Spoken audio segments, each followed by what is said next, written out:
এসেছিল ধ্বংস হয়েছে, আবু জাহেল এসেছিল ধ্বংস হয়েছে, উতবা এসেছিল ধ্বংস হয়েছে, শাইবা এসেছিল ধ্বংস হয়েছে। সুতরাং আবু জাহেলের নাতিপুতিরা আসবে, ধ্বংস হবে। ইসলাম সেদিনও ছিল, আজও আছে, কিয়ামত পর্যন্ত ইসলাম থাকবে। ঠিক কিনা বলেন? আমরা প্রশংসা করলাম কার? আরো জোরে বলেন কার? আল্লাহ শব্দ উচ্চারণ করতে কি আপনাদের ভয় লাগে? আল্লাহ শব্দ উচ্চারণ করতে গিয়ে যদি গলায় ব্যথা লাগে কোনো আপত্তি আছে? যদি গলা ভেঙে যায় কোনো আপত্তি আছে? যদি গলার একটি রগ ছিঁড়ে গিয়ে শহীদ হয়ে যান কোনো আপত্তি আছে? মুসলমান চিল্লায় বলেন আল্লাহু আকবার। আরো জোরে বলেন আল্লাহু আকবার। আল্লাহু আকবারের স্লোগান দিতে হবে, এটা আল্লাহ তাআলা নিজে বলে দিয়েছেন। কোরআন খুলেন 29 নম্বর পারা 17 নম্বর পৃষ্ঠা 3 নম্বর লাইন, সূরাতুল মুদ্দাসসিরের 2-3 নম্বর আয়াতে আল্লাহ তাআলা বলেন, কুম ফাআনদির ওয়া রাব্বাকা ফাকাব্বির, stand in awe and announce the bounty of your Lord. দাঁড়াও, ভীতি প্রদর্শন করো এবং তোমার রবের বরত্বের ঘোষণা দাও। কথাটি কার? আল্লাহ। আরো জোরে বলেন কথাটি কার? আমরা আমাদের রবের বরত্বের ঘোষণা দিতে পারবো তো ইনশাআল্লাহ? আমরা 95% মুসলমানের দেশে আল্লাহু আকবারের স্লোগান দিতে ভয় পাই, অথচ ফোকাস করেন ভারতের কর্ণাটকের সেই মুসলিম বোনের কথা, যখন হিন্দুত্ববাদীরা আমার মুসলিম বোনের উপরে অ্যাটাক করেছিল, উত্তক্ত করেছিল হিজাবকে মেনটেন করার কারণে, তখন আমার সেই মুস্কান নামক বোনটি আল্লাহু আকবারের স্লোগান দিয়ে সামনে অগ্রসর হয়ে সারা বিশ্বের বুকে তোলপাড় সৃষ্টি করেছে। মুসলমান, আপনারাও যদি আল্লাহু আকবারের স্লোগান দিয়ে সামনে অগ্রসর হতে পারেন, সারা বিশ্বের বুকে ইসলামের পতাকা পথ করে উঠবে। ঠিক কিনা বলেন? এজন্য আল্লাহু আকবারের স্লোগান দিতে পারবো তো ইনশাআল্লাহ? আরো জোরে বলেন পারবো তো ইনশাআল্লাহ? সকলে আওয়াজ দিয়ে বলেন আল্লাহু আকবার। আরো জোরে বলেন আল্লাহু আকবার। আমাদেরকে ইসলামের ছায়াতলে আসতে হবে, ঠিক কিনা? আরো জোরে বলেন। বাঁচতে হলে ইসলাম নিয়ে বাঁচতে হবে, মরতে হলেও ইসলাম নিয়ে মরতে হবে, ঠিক কিনা? অনেকে বলবেন হুজুর বাঁচতে হলে যে ইসলাম নিয়ে বাঁচতে হবে, দলিল কোথায় পেয়েছেন? আল্লাহ নিজে বলে দিয়েছেন 3 নম্বর পারার 11 নম্বর পৃষ্ঠার 5 নম্বর লাইন, সূরা আল ইমরানের 19 নম্বর আয়াতে আল্লাহ তাআলা বলেন, ইন্নাদ দীন ইনদাল্লাহিল ইসলাম, surely Islam is the only religion of Allah. আল্লাহ তাআলার কাছে একমাত্র মনোনীত ধর্মের নাম কি? ইসলাম। আরো জোরে বলেন নাম কি? ইসলাম। সুতরাং বাঁচতে হলে কি নিয়ে বাঁচতে হবে? মরতে হলেও ইসলাম নিয়ে মরতে হবে, ঠিক কিনা? বলবেন হুজুর দলিল কোথায় পেয়েছেন? আল্লাহ বলছেন 4 নম্বর পারা 2 নম্বর পৃষ্ঠার 3 নম্বর লাইন, সূরা আল ইমরানের 102 102 নম্বর আয়াতের শেষের অংশে আল্লাহ বলেন, ওয়ালা তামুতুন্না ইল্লা ওয়া আনতুম মুসলিমুন, do not go to the grave without becoming a Muslim. তোমরা মুসলমান না হয়ে কবরে যেও। সুতরাং মরতে হলেও কি নিয়ে মরতে হবে? আরো জোরে বলেন কি নিয়ে মরতে হবে? আমরা মরে যাব, আমাদের সন্তানরা বাংলার জমিনে ইসলাম নিয়ে বেঁচে থাকবে, ঠিক কিনা বলেন? এই বাংলার জমিন থেকে কখনো ইসলামকে নিশ্চিহ্ন করা যাবে? অনেকেই এসেছিল বাংলার জমিন থেকে ইসলামকে নিশ্চিহ্ন করে দিতে। যারা এই বাংলার জমিন থেকে ইসলামকে নিশ্চিহ্ন করার ষড়যন্ত্র করেছে, তারাই বাংলার জমিন থেকে নিশ্চিহ্ন হয়ে গেছে, ঠিক কিনা? এদেশে লতিফ সিদ্দিকী থেকে শুরু করে টাকলা মুরাদ পর্যন্ত যারা ইসলামকে নিয়ে ষড়যন্ত্র করেছে, তারাই বাংলার জমিন থেকে নিশ্চিহ্ন হয়ে গেছে, ঠিক কিনা? বাংলাদেশের সব মানুষের নাম বদলাতে পারে, বইয়ের পাতায় স্বাধীনতা সংগ্রাম বদলাতে পারে, বঙ্গোপসাগরের সব পানি যেতে পারে শুকিয়েও, গোটা রাজধানী গিলে নিতে পারে বুড়ি গঙ্গার ঢেউ, সুন্দরবন কেড়ে হতে পারে ইটের ভাটার লাকড়ি, শিল্পপতিরা দেউলিয়া হয়ে বুঝতে পারেন চাকরি, চোরগুন্ডারা পেয়ে যেতে পারে মন্ত্রীর মর্যাদা, আইনের হাতে কালো টাকা সব হয়ে যেতে পারে সাদা। অনেকেই বলে এই দেশ নাকি হুজুগে জাতির দেশ, দফায় দফায় বদলায় এর রং ঢং পরিবেশ। তাই বলে ইসলাম তো এদেশে হুজুগে হবে না শেষ, হুজুগে হবে না শেষ। ইসলাম এ মাটির পরতে পরতে জনপদে ঘরে ঘরে, ইসলাম এ জাতির 90% মানুষের অন্তরে। ইসলাম নিয়ে কেউ ছিনিমিনি খেলে এমন শক্তি নেই, আর কিছু থাক না থাক এদেশে ইসলাম থাকবেই, ঠিক কিনা? সবকিছু বদলে যাক এদেশে ইসলাম থাকবেই। ইসলাম ছিল, ইসলাম আছে, ইসলাম থাকবেই, ঠিক কিনা? মনে রাখতে হবে, নমরুদ এসেছিল ধ্বংস হয়েছে, ফেরাউন এসেছিল ধ্বংস হয়েছে, আবু জাহেল এসেছিল ধ্বংস হয়েছে, উতবা এসেছিল ধ্বংস হয়েছে, শাইবা এসেছিল ধ্বংস হয়েছে। সুতরাং আবু জাহেলের নাতিপুতিরা আসবে, ধ্বংস হবে। ইসলাম সেদিনও ছিল, আজও আছে, কিয়ামত পর্যন্ত ইসলাম থাকবে, ঠিক কিনা বলেন? এজন্য আমরা ইসলামের পক্ষে থাকতে রাজি আছি তো ইনশাআল্লাহ? আল্লাহু আকবার স্লোগান শুরু হয়েছিল হযরত ওমর রাদিয়াল্লাহু তাআলা আনহু, তিনি যখন ইসলাম কবুল করেছেন, তিনি নবীজি সাল্লাল্লাহু আলাইহি সাল্লামকে বলেন, ইয়া রাসূলুল্লাহ, ইয়া হাবিবাল্লাহ, আলাসনা আলাল হক, আমরা কি সত্যের উপরে নাই? নবীজি বললেন নাম নাহনু আলাল হক, আমরাই সত্যের উপরে আছি। এবার ওমর রাদিয়াল্লাহু তাআলা আনহু বলছেন ইয়া রাসূলুল্লাহ তাহলে লুকিয়ে লুকিয়ে ইসলাম প্রচার কেন? এখন আমি মুসলমান হয়েছি, এখন থেকে আর লুকিয়ে লুকিয়ে নয়, প্রকাশ্যে ইসলামের দাওয়াত হবে। বলেন আল্লাহু আকবার। ওমর রাদিয়াল্লাহু তাআলা আনহু বলেন ইয়া রাসূলুল্লাহ ইয়া হাবিবাল্লাহ, আমাকে শুধু একবার পারমিশন দেন, মক্কার অলিতে গলিতে আল্লাহু আকবারের স্লোগান দিব। ওমর রাদিয়াল্লাহু তাআলা আনহু সেদিন আল্লাহু আকবারের স্লোগান দেওয়া শুরু করেছিল। এই আল্লাহু আকবারের স্লোগান শুনে সবচেয়ে বেশি খারাপ লেগেছিল আবু জাহেলের, ঠিক কিনা বলে? এখনো যাদের আল্লাহু আকবারের স্লোগান ভালো লাগবে না, আল্লাহু আকবারের ধ্বনি যাদের ভালো লাগবে না, বুঝতে হবে তাদের শরীরের ভিতরে আবু জাহেলের ভাইরাস রয়েছে, ঠিক কিনা বলে? সেদিন আল্লাহু আকবারের স্লোগান ওমর রাদিয়াল্লাহু তাআলা আনহু শুরু করেছেন, সেই আল্লাহু আকবারের স্লোগান এখনো আছে। কিয়ামত পর্যন্ত আল্লাহু আকবারের স্লোগান থাকবে। কোন নাস্তিক আর মুরতাদরা এই আল্লাহু আকবারের স্লোগান বন্ধ করতে পারবে না, ঠিক কিনা বলেন? আমি পবিত্র কোরআনুল কারীমের 18 নম্বর পারার 1 নম্বর পৃষ্ঠার 3 নম্বর লাইন সূরা মুমিনিনের 1-2 নম্বর আয়াত তেলাওয়াত করেছি। আল্লাহ রাসূল সাল্লাল্লাহু আলাইহি ওয়াসাল্লামের অসংখ্য গণিত হাদিসসমূহের মধ্য থেকে সহিহ বুখারীর 5027 নম্বর হাদিস পাঠ করেছি। যদি আল্লাহ তাআলা আমাকে তৌফিক এনায়েত করেন সূরা মুমিনুন থেকে কিছু আলোচনা করার চেষ্টা করব ইনশাআল্লাহ। আমি যে কিতাব থেকে আলোচনা করব এই কিতাবের নাম কি? আর যারা বলেন এই কিতাবের নাম কি? এই কোরআনে কোনো ভুল আছে? কোনো সংশয় আছে? কোনো মিথ্যা কথা আছে? এই কোরআনে যিনি সবকিছু দিয়েছেন তিনি কে? আল্লাহ। আর যারা বলেন তিনি কে? আল্লাহ পাক রব্বুল আলামিন নিজেই বলে দিয়েছেন এই কোরআনে কোনো ভুল নাই এবং নিজে চ্যালেঞ্জ ছুড়ে দিয়েছেন সূরা বাকারা শুরুতেই, যালিকাল কিতাবু লা রাইবা ফি, the book in which there is no doubt. এটা এমন একটা কিতাব যে কিতাবের ভিতরে কোনো ভুল, কোনো সন্দেহ, সুতরাং সব সমস্যার সমাধান দিতে পারে। সমাধান চাও যদি জীবনে মরণে, ফিরে যাও খুঁজে নাও চোখ রাখো কোরআনে। সমাধান চাও যদি জীবনে মরণে, ফিরে যাও খুঁজে নাও চোখ রাখো কোরআনে। তবেই পাবে সুখ শান্তির ঠিকানা, যদি মেনে নাও তুমি মনে প্রাণে। সমাধান চাও যদি জীবনে মরণে, ফিরে যাও খুঁজে নাও চোখ রাখো কোরআনে। If you wanna solution this dunya and akhirah, go back, have a look to the holy Quran. ঠিক কি না? এজন্য চোখ রাখতে হবে কোথায়? স্টার জলসায়, জি বাংলায়, এটিএন টিভির পর্দায়। চোখ রাখতে হবে কোথায়? এই কোরআনে রাখতে পারবো তো ইনশাআল্লাহ? আসুন আমরা এই কোরআন থেকে আলোচনা শুনবো, আমরা ওয়াজগুলো বাড়িতে নেওয়ার চেষ্টা করব। সূরা মুমিনুনের এখানে 7টি মুমিনদের কোয়ালিটি বর্ণনা করা হয়েছে। কয়টি? 7টি। আরো জোরে বলেন কয়টি? 7টি কোয়ালিটি যারা অর্জন করতে পারবে, রাব্বুল আলামিন বলেন উলাইকা হুমুল ওয়ারিসুন আল্লাযীনা ইয়ারিসুনাল ফিরদাউস। যারা 7টি কোয়ালিটি পূর্ণ মুমিন হতে পারবে, আল্লাহ পাক রব্বুল আলামিন তাদেরকে জান্নাতুল ফিরদাউসের মালিক বানায় দিবেন। ওই জান্নাতে যাওয়ার দরকার আছে না নাই? আরো জোরে বলেন আছে না নাই? আমরা জান্নাতে যেতে চাই, তবে জান্নাতে যাওয়ার কাজ করতে চাই না, ঠিক কি না? আজকে এশারের নামাজ এক্সাম্পল দিলে সুন্দর বুঝতে পারবেন। জান্নাত আল্লাহ সহজ করে দিয়েছেন। এশারের নামাজ যারা মসজিদে পড়তে গেছেন তাদেরকে ইমাম সাহেব 50 টাকা জরিমানা নিছে, মসজিদের সভাপতি সাহেব 100 টাকা জরিমানা নিছে। পৃথিবীর যে কোনো মসজিদে যাবেন, নামাজ পড়তে কি টাকা লাগবে? বোঝা গেল আপনি ফ্রিতে মসজিদে ঢুকে নামাজ পড়ে জান্নাতে যেতে পারেন, কোনো সমস্যা। কিন্তু সিনেমা হলে যেতে টাকা লাগে কি লাগে না? ওয়াইফাই বিল আছে না নাই? ডিশের বিল আছে না নাই? মদ খাইতে টাকা লাগে কি লাগে না? গাঞ্জা খাইতে টাকা লাগে কি লাগে না? মুসলমান ফ্রিতে মসজিদে ঢুকে জান্নাতে যেতে চায় না, তবে টাকা দিয়ে জাহান্নামে যেতে চায়। আল্লাহ পাক রব্বুল আলামিন জান্নাতকে সহজ করে দিয়েছেন। ওই জান্নাতে যাওয়ার দরকার আছে না নাই? জান্নাতে যাওয়ার জন্য গুণ অর্জন করতে হবে কয়টা? কয়টা? 7টা শুনে যাবেন তো ইনশাআল্লাহ। তাহলে 7টা গুণ অর্জন করতে পারে আল্লাহ তাআলা শুধু জান্নাত নয়, জান্নাতুল ফেরদাউস দিবে। বলেন সুবহানাল্লাহ। ওই জান্নাতে যাওয়ার দরকার আছে না নাই? আরো জোরে বলেন আছে না নাই? জান্নাতে যাওয়ার জন্য আমাদের আগ্রহ বাড়বে যদি জান্নাতের একটা মাঠের বর্ণনা শুনেন। শুনবেন আপনারা? থাকবেন তো ইনশাআল্লাহ? জান্নাতে একটা মাঠ আছে, মাঠের নাম হচ্ছে মাজিদ। মাঠের নাম কি?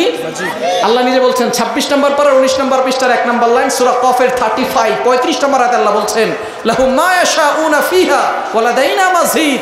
জান্নাতে একটা মাঠ আছে, মাঠের নাম কি? আর জোরে বলেন মাঠের নাম কি?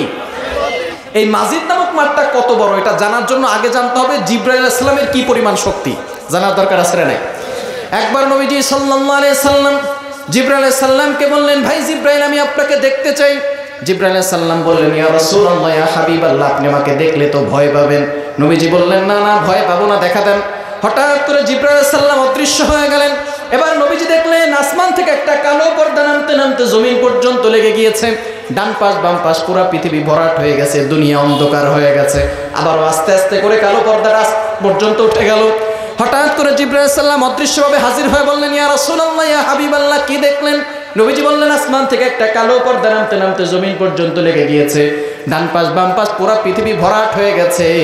এবার নবীজি সাল্লাল্লাহু আলাইহি সাল্লামকে জিবরাইল আলাইহিস সালাম বললেন, ইয়া রাসূলুল্লাহ, ইয়া হাবিবাল্লাহ, সেটা কালো পর্দা ছিল না, আসমান থেকে আমি আমার একটা পাখা ছেড়ে দিয়েছি, দুনিয়া অন্ধকার হয়ে গেছে। এরকম পাখা আল্লাহ আমাকে একটা দুইটা নয় 600 পাখা দিয়েছে। বলেন সুবহানাল্লাহ। কয়শো পাখা? আরো জোরে বলেন, কয়শো? একটা পাখাই যদি হয় এত বড়, 600 পাখা হবে কত বড়? এই 600 পাখা যেই দেহের ভিতরে আল্লাহ ফিট করছেন, এই দেহ কত বড়? এত বড় দেহ যে আল্লাহ বানাইছে, সে আল্লাহ কত বড়? আল্লাহু আকবার। এবার আসেন, জিবরাইল আলাইহিস সালামের কি পরিমাণ শক্তি জানার দরকার আছে না নাই? আরো জোরে বলেন, আছে না নাই? জিবরাইল আলাইহিস সালাম কোথায় থাকে সেটা আগে জানতে হবে। জিবরাইল আলাইহিস সালাম থাকেন সিদরাতুল মুনতাহা। কোথায় থাকেন? আরো জোরে বলেন, কোথায়? সিদরাতুল মুনতাহা। সিদরাতুল মুনতাহা হচ্ছে পৃথিবী থেকে কত দূর একটা ধারণা দিলে বুঝতে পারবেন। বিজ্ঞান বলছে আমরা যে পৃথিবীতে বসবাস করছি এটা একটা গ্রহ, আমাদের পাশে অনেকগুলো গ্রহ আছে। মঙ্গল গ্রহের নাম শুনেছেন? নাম শুনেছেন না? আমাদের গ্রহের পার্শ্ববর্তী গ্রহের নাম হচ্ছে মঙ্গল গ্রহ। এরকম কয়েকটি গ্রহ এবং উপগ্রহ মিলে একটা সৌরজগৎ গঠিত হয়। বিজ্ঞান বলছে 15,000 কোটিরও সৌরজগৎ মিলে একটা গ্যালাক্সি গঠিত হয়। 15,000 কোটিরও গ্যালাক্সি মিলে একটা গ্যালাক্সি গুচ্ছ গঠিত হয়। 15,000 কোটি গ্যালাক্সি গুচ্ছ মিলে একটা মহা গ্যালাক্সি গঠিত হয়। বিজ্ঞান সেই মহা গ্যালাক্সি পর্যন্ত চলে গেছে, আজ পর্যন্ত আসমানের কোনো কুলকিনারা খুঁজে পায় নাই। বলেন সুবহানাল্লাহ। আমরা বলি আকাশ, নাসার বিজ্ঞানী যারা আকাশ নিয়ে গবেষণা করে তারা আকাশ বলে না, তারা বলে বিগ স্পেস, মহাশূন্য। তারা এখনো আকাশ খুঁজে পায় নাই। বলেন আল্লাহু আকবার। আবার আমরা সূর্যটা দেখি ছোট্ট একটা থালার মতো, বিজ্ঞান বলছে না না, এই সূর্য পৃথিবী থেকে 13 লক্ষ গুণ বড়। বলেন আল্লাহু আকবার। আবার সূর্যের পাশে আমরা রাতের বেলা ছোট্ট ছোট্ট তারকা দেখি, বিজ্ঞান বলছে এক একটা তারকা এত বড়। সূর্যের পাশে একটা তারকা আছে, তার নাম হচ্ছে বেটেলজিউস। এই তারকাটা সূর্যের থেকে 1000 গুণ বড়। জোরে সোরে বলেন না সুবহানাল্লাহ। এই তারকা বলেন, চন্দ্র বলেন, সূর্য বলেন, সব কিছু আল্লাহ প্রথম আসমানের নিচে সাজিয়ে রেখেছেন। জোরে সোরে বলেন না সুবহানাল্লাহ। এখন আসেন, প্রথম আসমান দ্বিতীয় আসমানের কাছে কতটা ছোট? দারিমি শরীফের ভিতরে একটি হাদিস এসেছে, যদি বিশাল বড় মরুভূমির মাঝখানে ছোট্ট একটা আংটি ছেড়ে দেওয়া হয়, এই মরুভূমির মাঝখানে আংটি যতটা ছোট, দ্বিতীয় আসমানের কাছে প্রথম আসমানটা ছোট্ট একটা আংটির মতো। জোরে সোরে বলেন না সুবহানাল্লাহ। তৃতীয় আসমানের কাছে দ্বিতীয় আসমানটা ছোট্ট একটা আংটির মতো, চতুর্থ আসমানের কাছে তৃতীয় আসমানটা ছোট্ট একটা আংটির মতো, পঞ্চম আসমানের কাছে চতুর্থ আসমানটা ছোট্ট একটা আংটির মতো। এভাবে করে আল্লাহ তাআলা একটা দুইটা নয়, 29 নম্বর পারার 1 নম্বর পৃষ্ঠার 5 নম্বর লাইন সূরা মুলকের 3 নম্বর আয়াতে আল্লাহ বলছেন, আল্লাযী খালাকা সাবআ সামাওয়াতিন তিবাকা, আমি আল্লাহ বিশাল বড় বড় করে 7টি আসমান তৈরি করেছি। বলেন সুবহানাল্লাহ। এই 7 আসমানের পরে হচ্ছে সিদরাতুল মুনতাহা, সেখানে থাকেন জিবরাইল আলাইহিস সালাম। এবার শোনেন জিবরাইল আলাইহিস সালামের কি পরিমাণ শক্তি। বলেন তো, আমরা কোরবানির সময় আসলে পশু জবাই করি কি করি না? কি বলেন, করি কি করি না? আমাদের পশুগুলো ইমাম সাহেব খতিব সাহেবরা জবাই করে দেন। বলেন তো, পশু জবাই করার সময় আল্লাহু আকবার বলার দরকার আছে না নাই? আরো জোরে বলেন, আছে না নাই? এবার একটা ভালো করে উত্তর দিবেন, আল্লাহু আকবার বলার কয় ঘন্টা পরে পশু জবাই করা হয়? সঙ্গে সঙ্গে। কয় ঘন্টা পরে? আল্লাহু আকবার বলার সাথে সাথে পশু জবাই করে, ঠিক কি না? এবার আসেন, ইব্রাহিম আলাইহিস সালাম তার সন্তান ইসমাইল আলাইহিস সালামকে জবাই করার জন্য প্রস্তুত হয়ে গেছেন। আল্লাহু আকবার বলা শেষ, জবাই করতে কয়দিন লাগবে? ইব্রাহিম আলাইহিস সালামের অলরেডি আল্লাহু আকবার বলা শেষ। এমন সময় আল্লাহ পাক রব্বুল আলামিন জিবরাইল সালামকে ডাক দিয়ে বলে, জিবরাইল, আমি কিন্তু আমার ইব্রাহিমকে পরীক্ষা করতে চাই, আমি আমার ইসমাইলকে জবাই করতে চাই না, তাড়াতাড়ি যাও, আগে জান্নাতে যাবা, জান্নাত থেকে দুম্বা নিয়ে 7 আসমান ভেদ করে ইব্রাহিমের ছুরির নিচে দুম্বা রেখে দাও। বলেন আল্লাহু আকবার। জিবরাইল সালাম বলেন, ইয়া রাসূলুল্লাহ, ইয়া হাবিবাল্লাহ, আমি কোথায় সিদরাতুল মুনতাহায় আর কোথায় ইব্রাহিম আলাইহিস সালামের আল্লাহু আকবার বলা শেষ? এমন সময় আল্লাহ আমাকে আদেশ করলেন, আগে জান্নাতে যেতে হবে, জান্নাত থেকে দুম্বা নিয়ে 7 আসমান ভেদ করে ইব্রাহিম আলাইহিস সালামের শরীর নিচে দুম্বা রাখতে হবে। এই আদেশ পাওয়ার সাথে সাথে আমার শরীরের প্রত্যেকটা পশম দাঁড়িয়ে গেছে, শরীর থেকে ঘাম বের হওয়া শুরু হয়ে গেছে। তারপর আল্লাহর আদেশ আমাকে পালন করতেই হবে। আমি আমার 600 পাখা দিয়ে এমনভাবে টান দিলাম, প্রথমে জান্নাতে গেলাম, জান্নাত থেকে দুম্বা নিয়ে 7 আসমান ভেদ করে ইব্রাহিমের শরীর নিচে দুম্বা রেখে দিয়েছি। এখনো দেখি শরীর উপর থেকে নিচে নামতেছে। বলেন আল্লাহু আকবার। কি বুঝলেন? জিবরাইল আলাইহিস সালামের শক্তি কম না বেশি? আরো জোরে বলেন, কম না বেশি? ইউসুফ আলাইহিস সালামের ভাইয়েরা ষড়যন্ত্র করে ইউসুফ আলাইহিস সালামকে কূপের মধ্যে ফেলেছে। দ্বিতীয় নাম্বার, ইউসুফ আলাইহিস সালামের ভাইয়েরা ষড়যন্ত্র করে ইউসুফ আলাইহিস সালামকে কোথায় ফেলতেছে? কূপের মধ্যে। এই ঘটনা আমরা সকলেই জানি। তবে আপনাদের ভিতরে একটা প্রশ্ন আছে, হুজুর ইউসুফ আলাইহিস সালামের ভাইয়েরা তারাও তো ইয়াকুব আলাইহিস সালাম নবীর সন্তান, ঠিক কি না? নবীর সন্তান হয়ে অন্য আরেকজন নবী, তাদের আপন, তাদের ভাই, তাকে কূপের মধ্যে ফেলে দিল কেন? প্রশ্ন আছে না নাই? আরো বলেন, প্রশ্ন আছে না নাই? ভালো করে বুঝেন। ইউসুফ আলাইহিস সালাম ছোট্টবেলা একটা স্বপ্ন দেখেছেন, সূরা ইউসুফে আছে। এই স্বপ্ন দেখার পরে যখন বাবাকে বলেছেন, তখন বাবা যেহেতু ইয়াকুব আলাইহিস সালাম নবী, তিনি বুঝতে পেরেছেন যে আমার সন্তান পরবর্তী সময় নবী হবে। বলেন সুবহানাল্লাহ। কোন বাবা যদি বুঝতে পারে আমার সন্তান পরবর্তী সময় নবী হবে, তাহলে সেই বাবা অন্যান্য সন্তানদের তুলনায় সেই নবী সন্তানকে একটু বেশি ভালোবাসবে, এটাই স্বাভাবিক, ঠিক কিনা? এই জন্য বাবা ইয়াকুব আলাইহিস সালাম ইউসুফ আলাইহিস সালামকে বেশি ভালোবাসে। কিন্তু বাকি যে 11 জন ভাই আছে, তারা মনে মনে চিন্তা করতেছে, আমার ভাই ইউসুফকে এভাবে বাবা ভালোবাসে, যদি ইউসুফকে হত্যা করে ফেলি, অথবা যদি ইউসুফকে কূপের মধ্যে ফেলে দেই, অথবা যদি ইউসুফকে দেশান্তর করে দেই, তাহলে মনে হয় বাবার অন্তর থেকে ইউসুফের প্রতি ভালোবাসা কমানো যাবে। একটু বুঝে শুনে বলেন তো, ইউসুফ আলাইহিস সালামকে কূপের ভিতরে ফেলে দেওয়ার পরে বাবা ইয়াকুবের অন্তরে ইউসুফের প্রতি ভালোবাসা কমেছে নাকি বেড়েছে? আর বলেন, কমছে নাকি বাড়ছে? কেমন বাড়া বেড়েছে? ইউসুফ আলাইহিস সালাম যখন হারিয়ে গেলেন, ইয়াকুব আলাইহিস সালাম কাঁদতে কাঁদতে চক্ষু দুটি অন্ধ করেছেন। শুধু তাই নয়, ইয়াকুব আলাইহিস সালামের কারো সন্তানের নাম ছিল শামুন, কারো নাম ছিল লাবি, কারো নাম ছিল ইয়াহুদা, কারো নাম ছিল বিনয়ামিন। ইয়াকুব আলাইহিস সালাম কোনো সন্তানকে নাম ধরে ডাকতেন না, সকল সন্তানকে ইউসুফ ইউসুফ বলে ডাকতেন। বলেন আল্লাহু আকবার। 11 জন ভাই মিলে ষড়যন্ত্র করেছে, যদি ইউসুফকে কূপের মধ্যে ফেলে দেওয়া হয়, অথবা যদি ইউসুফকে দেশান্তর করে দেওয়া হয়, হত্যা করা হয়, তাহলে মনে হয় ইউসুফের প্রতি ভালোবাসা কমে যাবে। বলেন তো, কমছে না বাড়ছে? ঠিক তদ্রুপ ভাবে পূর্বের কিছু মানুষ মনে করেছিল, যদি আলেমদেরকে বন্দী করা হয়, যদি আলেমদেরকে বিদায় করে দেওয়া হয়, যদি আলেমদেরকে দেশান্তর করে দেওয়া হয়, তাহলে মনে হয় বাংলার মানুষের অন্তর থেকে আলেমদের ভালোবাসা কমানো যাবে। স্পষ্ট ভাষায় ঘোষণা দিয়ে যায়, আলেমদেরকে বন্দী করে রাখলে, আলেমদেরকে বাংলাদেশ থেকে বিদায় করে দিলে বাংলার মানুষের অন্তর থেকে আলেমদের ভালোবাসা কমানো যাবে না, ঠিক কিনা বলেন? তারা মনে করেছিল যদি আলেমদেরকে বন্দী করে রাখা হয়, যদি আলেমদেরকে দেশান্তর করে দেওয়া হয়, তাহলে মনে হয় মানুষের অন্তর থেকে ভালোবাসা কমে যাবে। বলেন তো, কমছে নাকি বাড়ছে? আরো বলেন, কমেছে নাকি বেড়েছে? তারা ষড়যন্ত্র করেছিল, আলেমদেরকে কোরআনের কথা পর্যন্ত বলতে দেওয়া হয় নাই, হক কথাগুলো বলতে দেওয়া হয় নাই। তারা ষড়যন্ত্র করে আলেমদেরকে বন্দী করে রেখেছিল, কোরআনের কথা যারা বলতে দেয় নাই। শেষ পর্যন্ত আমরা দেখেছি আলেমরা এই কোরআনের কথা বলছে, আর তারা পিছনের দরজা দিয়া হেলিকপ্টার দিয়া পালাতে বাধ্য হয়েছে। যুগে যুগে যারাই অন্যায় করবে, জুলুম করবে, তাদের কিন্তু অবস্থা খুব ভয়াবহ হবে, ঠিক কিনা? এজন্য আমাদেরকে এখন থেকে সতর্ক থাকার দরকার আছে না নাই? আরো জোরে বলেন, আছে না নাই? আমাদেরকে সতর্ক থাকতে হবে। ক্ষমতা নিয়ে বাড়াবাড়ি করা যাবে না। যেখানে কোরআন আছে সেখানে আমরা আছি, ঠিক কিনা? কোরআন আছে যেখানে আমরা আছি, থাকবো তো ইনশাআল্লাহ।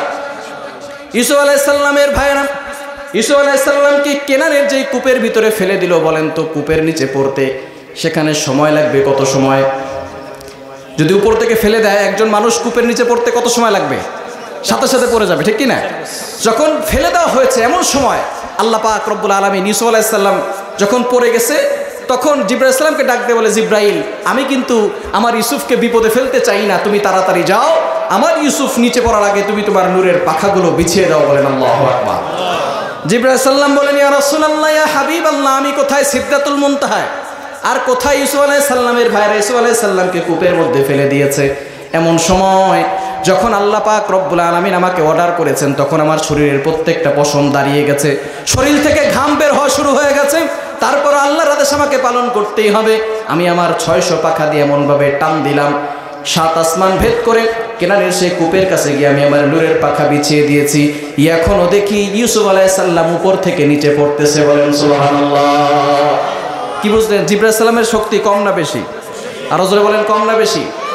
3 নাম্বার, নবীজি সাল্লাল্লাহু আলাইহি ওয়াসাল্লাম যখন মক্কা থেকে তায়েফে দাওয়াত দেওয়ার জন্য গেলেন, তায়েফের লোকেরা আমার নবীকে একবার নয়, দুইবার নয়, তিনবার আঘাত করে বেহুশ করেছে। নবীজি সাল্লাল্লাহু আলাইহি ওয়াসাল্লাম যেই জায়গাটায় বেহুশ অবস্থায় ছিলেন, আমি অধম সেই জায়গায় গিয়ে 2 রাকাত নামাজ পড়তে পেরেছি। আপনারা যারা হাজী সাহেবরা আছেন, হজ করতে গিয়েছেন, তারা তায়েফের ময়দানে গিয়েছেন।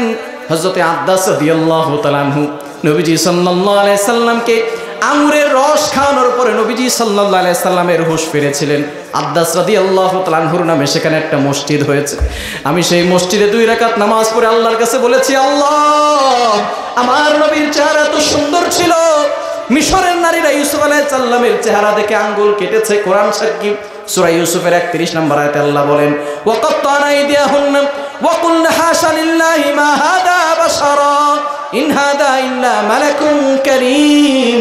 মিশরের নারীরা ইউসুফ আলাইহিস সালামের চেহারা দেখে শুধু আঙ্গুল কাটে নাই, তারা বলেছে মা হাদা বাশারা, সে তো মানুষ নয়, ইন হাদা ইল্লা মালাকুন কারীম, সে হলো সম্মানিত ফেরেশতা। ইউসুফ আলাইহিস সালামের চেহারা সুন্দর ছিল, তবে ইউসুফ আলাইহিস সালামের চেহারার থেকে আমার নবীর চেহারা কয়েকশো গুণ বেশি সুন্দর ছিল। ইউসুফ আলাইহিস সালামের চেহারা দেখে মিশরের নারীর আঙ্গুল কাটে, আর আমার নবীর চেহারা দেখেই মানুষ কালিমা পড়ে মুসলমান হয়ে যায়। সেই নবীজি সাল্লাল্লাহু আলাইহি সাল্লামকে আঘাত করলাম। যারা তায়েফে গিয়েছেন, মক্কা থেকে তায়েফ হচ্ছে 80 কিলোমিটার দূরত্বের রাস্তা এবং পাহাড় ঘেঁষা উঁচু, সেই নবীকে তায়েফের ময়দানে এমন ভাবে আঘাত করেছে। নবীজি সাল্লাল্লাহু আলাইহি সাল্লামের সাথে ছিলেন পালক পুত্র যায়েদ রাদিয়াল্লাহু তাআলা আনহু। নবীজি সাল্লাল্লাহু আলাইহি সাল্লামের যেখান থেকে রক্ত বের হয়, যায়েদ রাদিয়াল্লাহু তাআলা আনহু একটা কাপড় দিয়ে রক্তগুলো মুছে দিচ্ছিলেন। রক্ত মুছতে মুছতে ওই কাপড় আর রক্ত শোষণ করে না। এবার নবীজি সাল্লাল্লাহু আলাইহি সাল্লাম সেই রক্তে ভেজা কাপড় দিয়ে যেখান থেকে রক্ত বের হয় রক্তগুলো মুছতেছেন। যায়েদ রাদিয়াল্লাহু তাআলা আনহু ডাক দিয়ে বলেন, ওগো নবীজি, যে কাপড় দিয়ে রক্ত মুছলে রক্ত আর শোষণ করে না, রক্ত চামড়ার ভিতরে প্রবেশ করে না, তারপরও আপনি রক্ত ভেজা কাপড় দিয়ে কিসের জন্য বারবার মুছতেছেন? নবীজি সাল্লাল্লাহু আলাইহি সাল্লাম ডাক দিয়ে বলে, ওরে যায়েদ, যদিও তায়েফের লোকের আমার রক্ত চিনতে পারে নাই, আমার এক ফোঁটা রক্ত যদি তায়েফের জমিনে পড়ে যায়, তায়েফের জমিন আমার রক্ত চিনতে 1 সেকেন্ডও দেরি করবে না, সাথে সাথে তায়েফের জমিনে ভূমিকম্প শুরু হয়ে যাবে।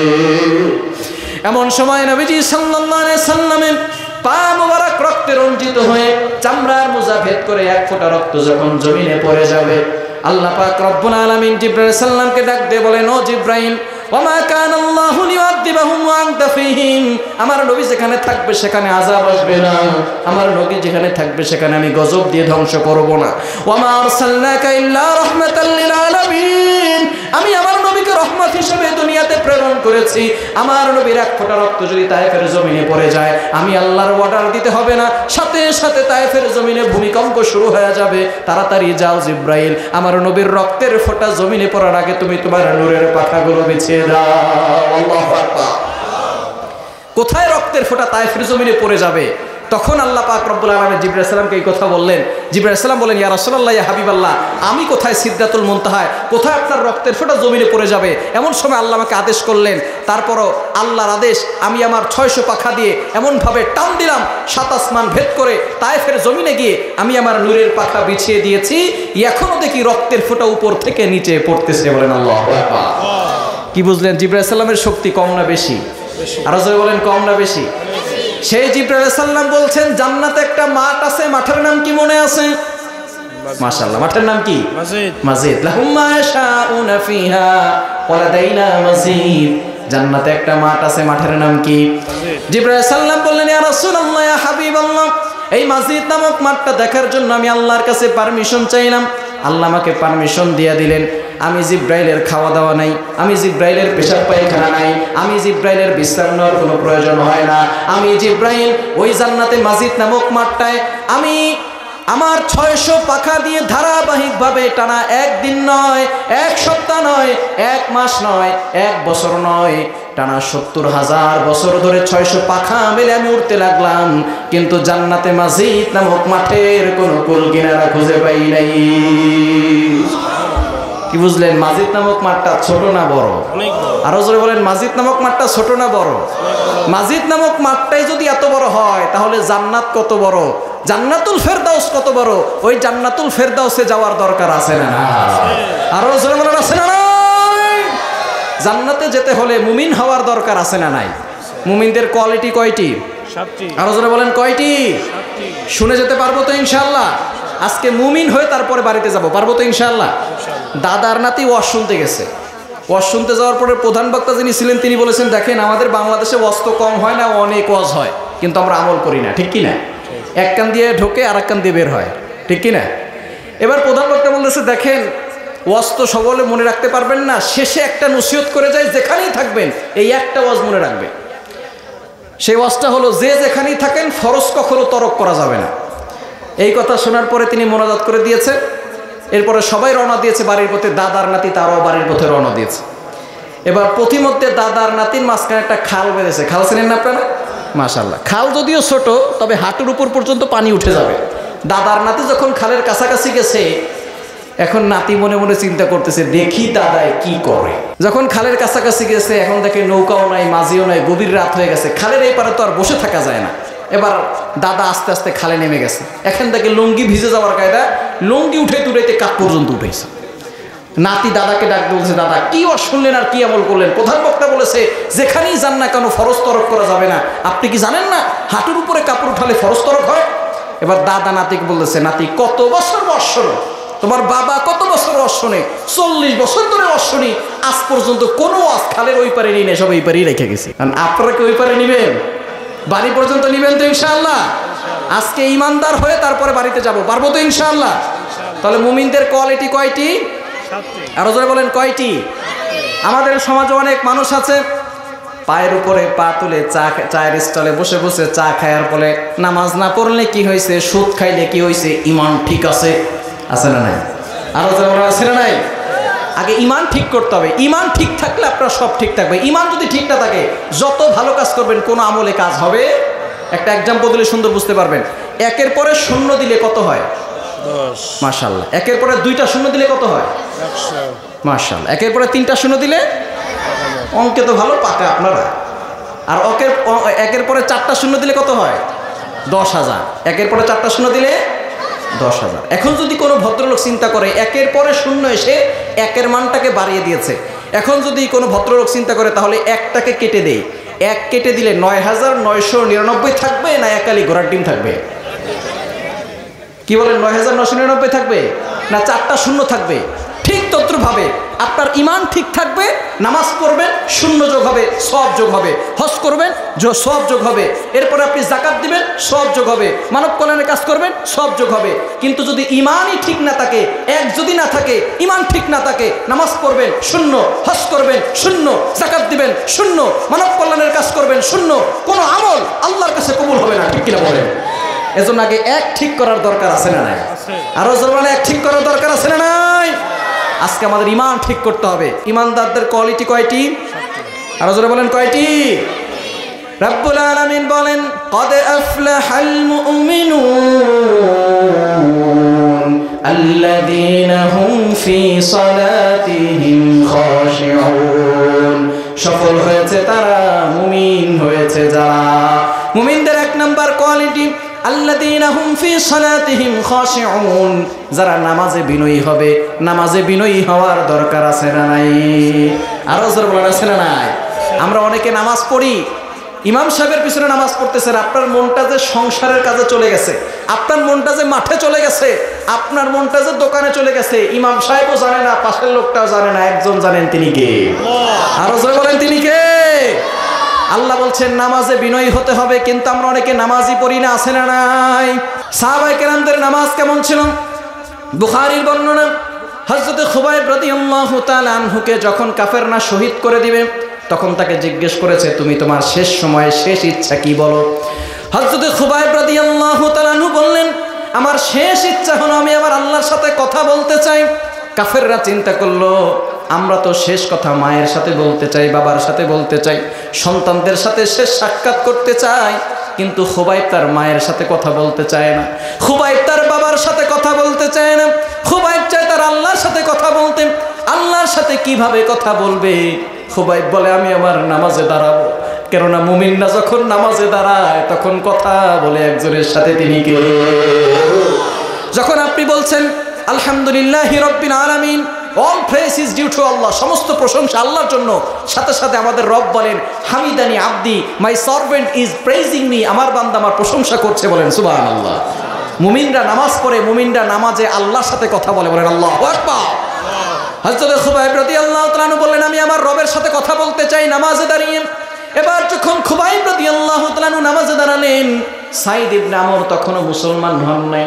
একটু চিন্তা করে দেখেন, আজকে এশারের নামাজের পরে যদি আপনার ফাঁসি হয়, ওই এশারের নামাজটা কত সুন্দর হবে। সাহাবায়ে কেরামদের নামাজ এমনিতেই সুন্দর ছিল। সে বুঝতে পেরেছে এই নামাজের পরে আমাকে শেষ করে দেওয়া হবে, তার নামাজের মনোযোগটা কত সুন্দর হচ্ছে। খুবাইব রাদিয়াল্লাহু তাআলা আনহু মনোযোগ সহকারে নামাজে দাঁড়িয়েছেন। সাইদ ইবনে আমর তখনও মুসলমান হন নাই। সাইদ ইবনে আমর মনে মনে চিন্তা করতেছেন, খুবাইব এত খুশু খুজুর সহিত এত মনোযোগের সাথে যে নামাজ পড়তেছে, নিশ্চয়ই আল্লাহ একজন আছে। আল্লাহ না থাকলে খুবাইব এত সুন্দর করে নামাজ পড়তে পারতো না, শেষ সময়ে সে এত সুন্দর করে মনোযোগ সহকারে নামাজ পড়তে পারতো না।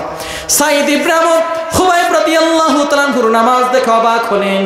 তিনি শেষ পর্যন্ত নামাজ দেখে সেখান থেকে চলে আসলেন। খুবাইবের নামাজ শেষ হলো, কাফেররা তাকে হত্যা করলো, শেষ করে দিল, শহীদ করে দিল। কিন্তু সাইদ ইবনে আমর বাড়িতে গিয়ে খাওয়া দাওয়া বন্ধ, শুধু চিন্তা করতেছে খুবাইবের শেষ নামাজ এতটা সুন্দর হয়েছে। খুবাইবের নামাজ তার কলিজার ভিতরে আঘাত করেছে। সে মনে মনে চিন্তা করেছে খুবাইব এত সুন্দর করে নামাজ পড়েছে, নিশ্চয়ই আল্লাহ একজন আছে, আল্লাহ না থাকলে খুবাইব এত সুন্দর করে নামাজ পড়তে পারতো না।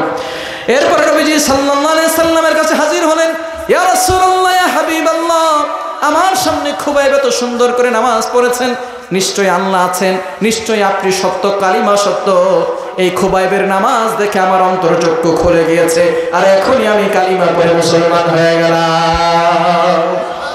সাহাবায়ে কেরামদের নামাজ দেখে কাফেররা মুসলমান হয়, আর আমার আপনার নামাজ দেখে মুসলমানরা মসজিদ থেকে পালায়, ঠিক কি না? অনেক মুরব্বী আছে, বাচ্চারা মসজিদে ঢুকলে থাপড়ায় বের করে দেয়, বের আছে না নাই? এই অধিকার আপনাকে কে দিয়েছেন? কে দিয়েছে আপনাকে এই অধিকার? আপনি যখন ছোট্ট ছিলেন আপনার নানার হাত ধরে মসজিদে যান নাই, বাবার হাত ধরে মসজিদে যান নাই? মনে রাখবেন, যেই মসজিদে বাচ্চাদের আওয়াজ না থাকবে নামাজের সময়, সেই মসজিদের মুসল্লিরা আশঙ্কায় থাকবে পরবর্তী প্রজন্ম নামাজমুখী হবে না। আপনাকে অধিকার কে দিয়েছে? আপনি ছোট ছোট বাচ্চাদেরকে বের করে দিচ্ছেন। আপনি নানার হাত ধরে, দাদার হাত ধরে, বাবার হাত ধরে মসজিদে গিয়েছেন, বাচ্চারা দুষ্টামি করবে না তো আপনি করবেন? আপনি দুষ্টামি করবেন? দুষ্টামি তো বাচ্চারাই করবে। আপনাদেরকে বের করে দিচ্ছেন কেন? আপনার নামাজের সমস্যা হয়?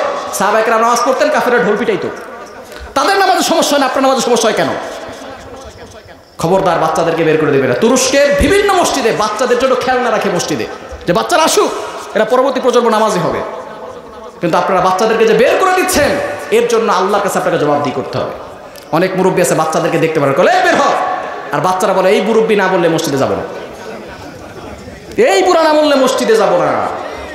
আপনি যে বাচ্চাদের বদদোয়া লাগছে আপনার, আপনি মনে করছেন আপনি এই নামাজ পড়ে আল্লাহকে খুশি করবেন? এজন্য অবশ্যই খবরদার বাচ্চাদেরকে মসজিদে বের করে দিবেন না। হ্যাঁ, সিস্টেম আছে, শৃঙ্খলার সাথে রাখবেন। কোনো দুইটা বাচ্চা একসাথে রাখবেন না, আলাদা আলাদা করে রাখবে। দুইজন বড়র মাঝখানে একজন ছোট বাচ্চা থাকবে, একা একা কি দুষ্টমি করবে? একসাথে দুই তিনজন রাখবেন না। বুঝা গেছে তো ইনশাআল্লাহ? আপনাকে আমার কথায় রাগ হচ্ছে? রাগ হচ্ছে না আপনারা? কোরআনের কথা একটু তিতা লাগবে, তিতার ভিতরেই কামিয়াবি আছে, ঠিক কিনা? করলা তিতা, কিন্তু বেশি দাম দিয়ে মানুষ কিনা খায়, ঠিক কিনা? করলা তিতা না মিঠা? তিতা, কিন্তু এটা বেশি দাম দিয়ে মানুষ কিনে খায়, কেন? শরীরের জন্য উপকার, ঠিক কিনা? এজন্য কোরআনের কথা আপনার কলিজায় যদি না লাগে আপনি ঠিক হবেন না। আমার উপরে ক্ষিপ্ত হয়ে কোনো লাভ নাই, কেননা আমি কথা বলছি একজনের কথা, তিনি কে? যদি সাহস থাকে আর ক্ষমতা থাকে, পারলে আল্লাহর সাথে যুদ্ধ করে দেখা, দেখি আপনার কত শক্তি আছে আর আপনি কত ক্ষমতাবান। অনেকে ক্ষমতা থাকে, হুজুর এই কথা বললেন কেন? হুজুর সুদের কথা বললেন কেন? ঘুষের কথা বললেন কেন? সুদের কথা বলছেন কে? আর হুজুর বলেন কে? যদি ক্ষমতা থাকে আল্লাহর সাথে লড়ে দেখাও। এত শক্তি হচ্ছে তোমার। নমরুদ সবচেয়ে বড় সন্ত্রাস ছিল। নমরুদ যত বড় সন্ত্রাস ছিল, বর্তমানে সারা পৃথিবীর সকল সন্ত্রাসকে এক পাল্লায় রাখলে নমরুদের 100 ভাগের 1 ভাগও হবে না।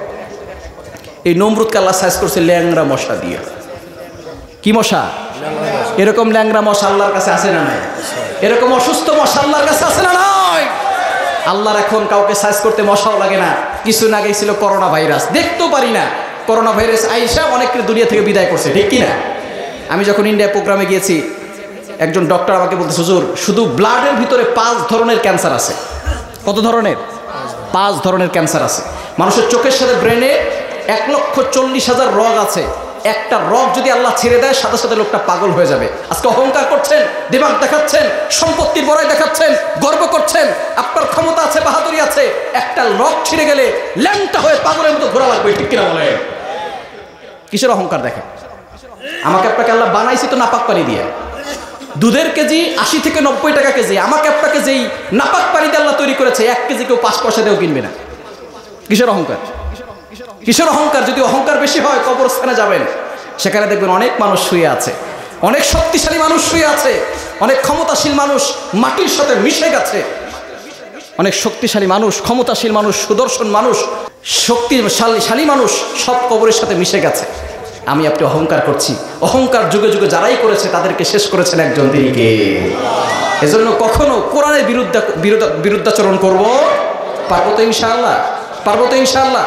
তাহলে 1 নাম্বার মুমিনদের কোয়ালিটি হচ্ছে আল্লাযীনা হুম ফি সালাতিহিম খাশিউন, তারা নামাজে বিনয়ী হবে। পারবো তো ইনশাআল্লাহ। 2 নাম্বার আল্লাযীনা হুম আনিল লাগবি মুরিদুন, যারা অনর্থক কাজবাজ করে না। আমাদের সমাজে অনেক মানুষ আছে অনর্থক কথাবার্তা বলে, গীবত করে, আছে না নাই? অনেক নামাজিরা দেখবেন চায়ের স্টলে বসে তসবিহ হাতে নেয়ার বলে অমুকের ছেলে অমুকরে নিয়ে পালাই গেছে, আছে না নাই? ইমাম সাহেব এটা করছে, খতিব সাহেব এটা করছে। ইমাম সাহেব মসজিদটারে ঝাড়ু দেয় না, এই ইমাম দিয়ে কাজ হবে না। মসজিদ কি শুধু ইমাম সাহেবের ঘর নাকি আল্লাহর ঘর? মসজিদের কাজ কি ইমাম সাহেব করবে নাকি মসজিদের গোলাম সবাই? আপনি ময়লা পরিষ্কার করেন নাই কেন? আপনি ময়লা পরিষ্কার করেন নাই কেন? ইব্রাহিম আলাইহিস সালাম, যাকে আমাদের পিতা বানানো হয়েছে, জাতির পিতা, কোরআন বলছে মিল্লাত আবিকুম ইব্রাহিম। কোরআন খোলেন, 17 নম্বর পর 20 নম্বর পৃষ্ঠা রয়েছে সূরা আম্বিয়া। আল্লাহ নিজে বলছেন মিল্লাত আবিকুম ইব্রাহিম, ইব্রাহিমকে তোমাদের জাতির পিতা বানিয়ে দিলাম। ইব্রাহিম আলাইহিস সালাম নিজে কাবা শরীফ তৈরি করে সেই ঘর ঝাড়ু দিয়েছেন। আমি কে? আপনি কে? আমি আপনি কে? যেখানে ইব্রাহিম আলাইহিস সালাম নিজে ঘর ঝাড়ু দিয়েছেন, ইসমাঈল আলাইহিস সালাম নিজে কাবা শরীফ ঝাড়ু দিয়েছেন। এখানে কাবা শরীফ যেখানে ইব্রাহিম আলাইহিস সালাম ঝাড়ু দিয়েছেন, সেখানে মসজিদ সব আল্লাহর ঘর। এখানে কোনো মাতবরি চলবে না, একমাত্র আল্লাহর কথা এই মসজিদের ভিতরে চলবে, ঠিক কি না? আমরা অনেক সময় বাড়াবাড়ি বেশি করে ফেলি। ইমাম সাহেব এটা করছে, খতিব সাহেব এটা করছে, খবরদার এটা করবেন না।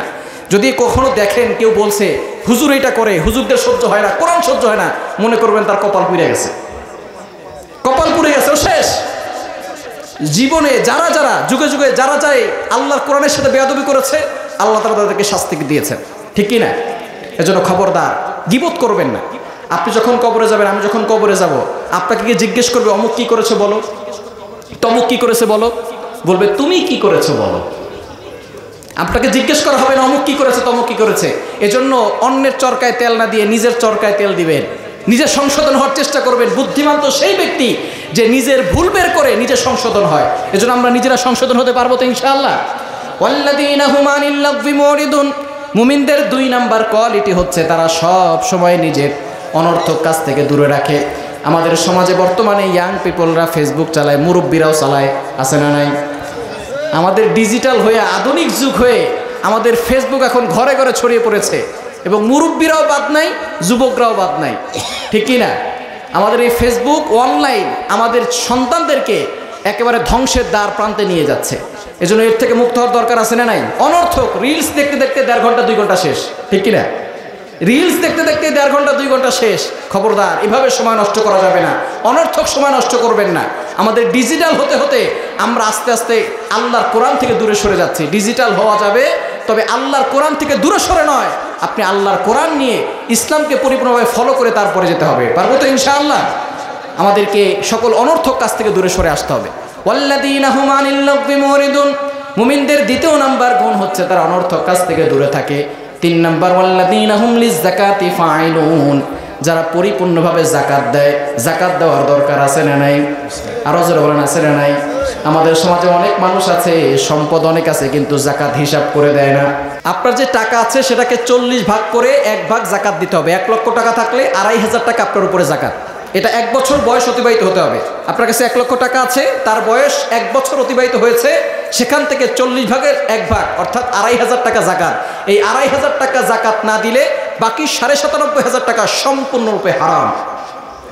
এই ২,৫০০ টাকা গরিবের হক আল্লাহ আপনার পকেটে ঢুকিয়ে দিয়েছেন। এই গরিবের হক যখন আপনি না দিবেন তখন গরিবের হক মেরে খাওয়া হবে এবং আপনি যাকাত না দেওয়ার কারণে আপনার সম্পদ পবিত্র হবে না। ওই সম্পদ যদি দান করেন আপনার এই সম্পদ পবিত্র হবে এবং ৯৭৫,০০০ টাকার ভিতরে আল্লাহ এমন বরকত দান করবেন মানুষ ২ লক্ষ টাকার ভিতরে সেই বরকত পাবে না। জোরে সোরে বলেন না সুবহানাল্লাহ। এজন্য যাকাত দেওয়ার দরকার আছে না নাই? অনেকে হিসাব করে যাকাত দেয় না। আজকে ২ টাকা দিছে, আরেকদিন ১০০ টাকা, আরেকদিন ৫০০ টাকা, বলে যাকাত শেষ। ২টা শাড়ি কিনে দিছে, আপনি শাড়ি কিনে দিচ্ছেন ৩ জনকে ৩০০ টাকা করে। এই মহিলা যখন শাড়ি বিক্রি করতে যাবে তখন সে দাম পাবে ১৫০ টাকা। বলেন তো আপনি যাকাত দিচ্ছেন কয় টাকায়? আপনি যখন ৩০০ টাকা দিয়ে শাড়ি কিনে দিয়েছেন তখন সেই শাড়িটা বিক্রি করতে যখন যাবে তখন তাকে মূল্য দিবে ১৫০ টাকা। তাহলে আপনার যাকাত কি ৩০০ টাকা হইল না ১৫০ টাকা হইল?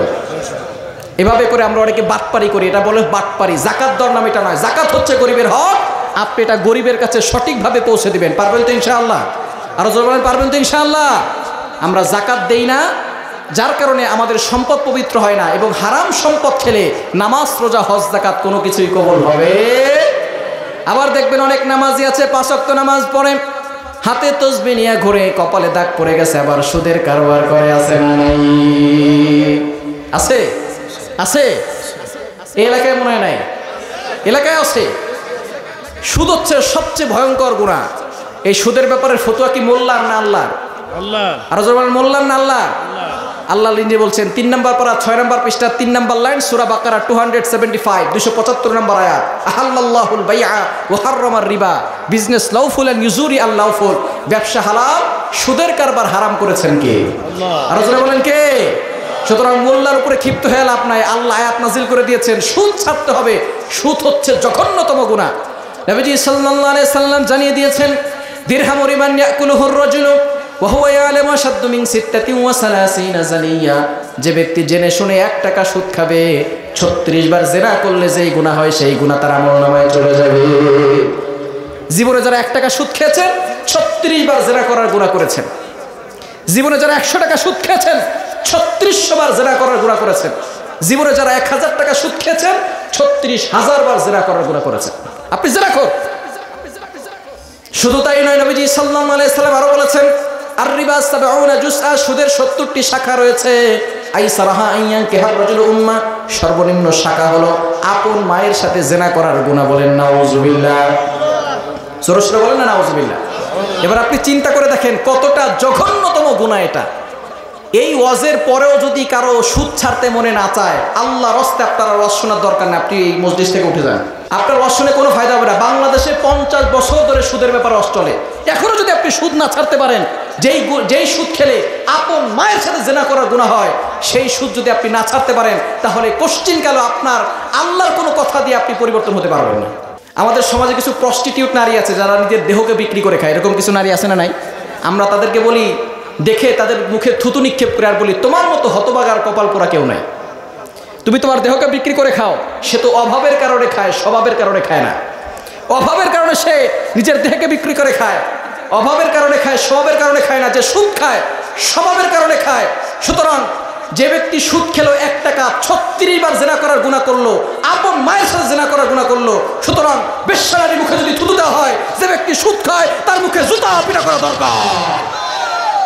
আপনাকে সুদ খেতে হবে কেন? ঘুষ খেতে হবে কেন?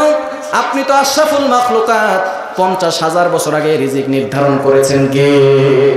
সাগরের ভিতরে বিশাল বড় বড় তিমি মাছ আছে। এক একটা মাছ প্রত্যেক বেলা কয়েক টন করে খাবার খায়।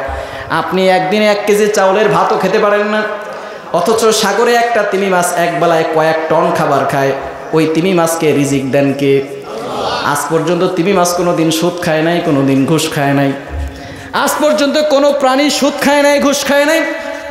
তাদেরকে যদি আল্লাহ রিজিক দিতে পারেন, আমি আপনি আশরাফুল মাখলুকাত আল্লাহর ইবাদত করি, নামাজ পড়ি, আমাদেরকে একজন রিজিক দিবেন, তিনি কে? সুদ ছাড়তে পারবো তো ইনশাআল্লাহ? আপনারা কি কষ্ট পাচ্ছেন? আপনারা কি রাগান্বিত হচ্ছেন? সুদ ছেড়ে দিব, পারবো তো ইনশাআল্লাহ? পরিপূর্ণভাবে যাকাত দিব। 4 নাম্বার আল্লাযীনা হুম লিয-যাকাতি ফাইলুন। অবশ্যই লজ্জাস্থানের হেফাজত করতে হবে। আমরা অনেকে আছি লজ্জাস্থানের হেফাজত করি না। বিশেষ করে মা বোনরা যারা আছেন অবশ্যই বিষয়টা খেয়াল করবেন। আমরা যারা বাবা আছি অবশ্যই সতর্ক থাকবো আমার সন্তান কিভাবে দিনাতিপাত করছে। আপনার সন্তানকে অ্যান্ড্রয়েড ফোন কিনে দিয়েছেন, এই ফোন দিয়ে সে কী করছে সেই বিষয়ে যদি আপনি খেয়াল না রাখেন, আল্লাহর কাঠগড় আপনাকে জবাবদিহি করতে হবে। আপনার সন্তানকে অ্যান্ড্রয়েড ফোন কিনে দিয়েছেন, আর সেই সন্তান অন্যায় কাজ করছে, অশ্লীল কাজ করছে, সে আস্তে আস্তে গোপন গুনাহ করতে করতে বাবা হওয়ার ক্ষমতা হারিয়ে ফেলছে। এর জন্য কিন্তু বাবা যারা আছেন তাদেরকে আল্লাহর কাঠগড়ে জবাবদিহি করতে হবে। এজন্য ছেলেকে মেয়েকে আপনি এমনভাবে কন্ট্রোলে রাখবেন যাতে করে তারা পর্দার খেলাফ কোনো কাজ না করে। এটা করা যাবে তো ইনশাআল্লাহ? করা যাবে তো ইনশাআল্লাহ? আল্লাহ পাক রব্বুল আলামিন ইসলামে নারীদেরকে সম্মান দিয়েছেন। ইসলামে পুরুষদের থেকে নারীর সম্মান কম না বেশি? আরো যারা বলেন কম না বেশি? বাবার পায়ের নিচে সন্তানের বেহেশত, এরকম কোনো হাদিস আপনারা পেয়েছেন? কিন্তু নবীজি সাল্লাল্লাহু আলাইহি সাল্লাম বলেছেন, আল জান্নাতু তাহতা আকদামিল উম্মাহাত, মায়ের পায়ের নিচে সন্তানের জান্নাত দিয়েছেন কে? কোন হাদিস কি পড়েছেন কারো একটা ছেলে সন্তান হলে একটা জান্নাতের মালিক, দুইটা ছেলে সন্তান হলে দুইটা জান্নাতের মালিক? কিন্তু নবীজি সাল্লাল্লাহু আলাইহি সাল্লাম জানিয়েছেন, কারো যদি একটা কন্যা সন্তান হয়, তাকে সঠিক শিক্ষা দেয়, পর্দায় রাখে, সে একটা জান্নাতের মালিক।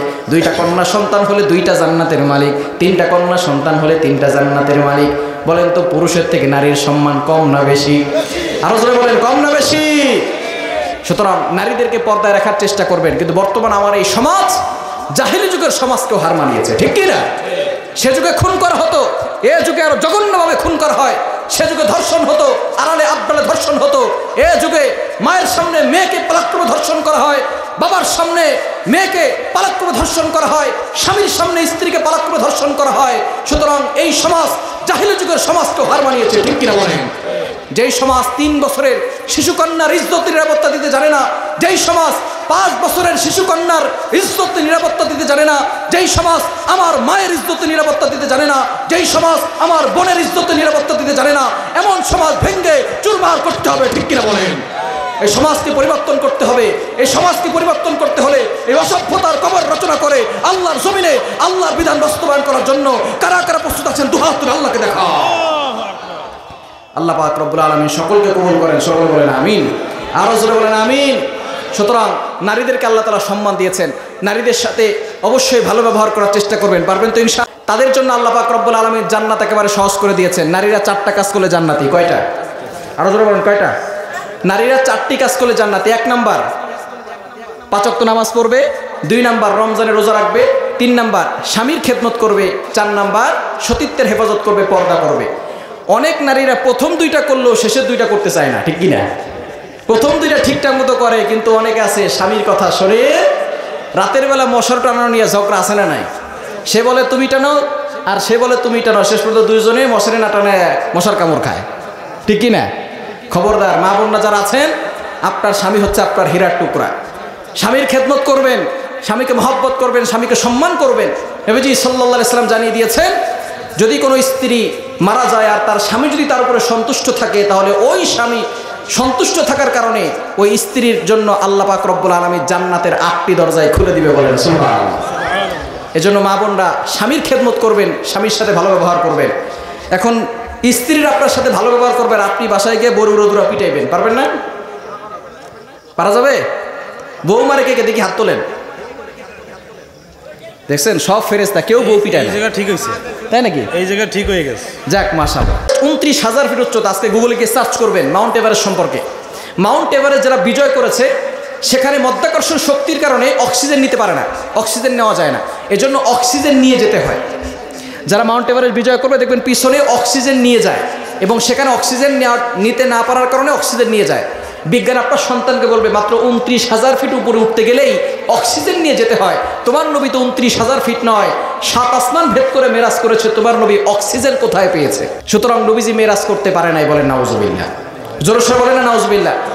তাদেরকে কোরআন হাদিস দিয়ে দলিল দিয়ে কোনো লাভ নাই। কোরআনে হাজারো দলিল আছে, তারা কোরআনের দলিল মানে না, তাদেরকে যুক্তি দিয়ে দলিল দেওয়ার দরকার আছে না নাই?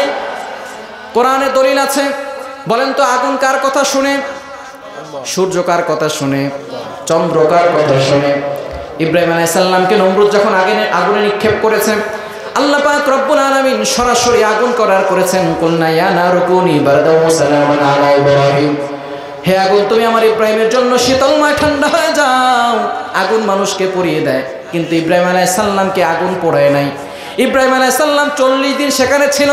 ইব্রাহিম আলাইহিস সালাম যখন বৃদ্ধ হয়েছেন, নাতিরা তাকে জিজ্ঞেস করেছেন, দাদা আপনি তো অনেক পরীক্ষা দিয়েছেন, কোথায় সবচেয়ে বেশি সুখ করেছেন? ইব্রাহিম আলাইহিস সালাম বলেন, নমরুদ যেখানে আমাকে আগুনে নিক্ষেপ করেছিল সেই 40 দিন আমি দুনিয়াতেই জান্নাতের সুখ পেয়ে গেছি।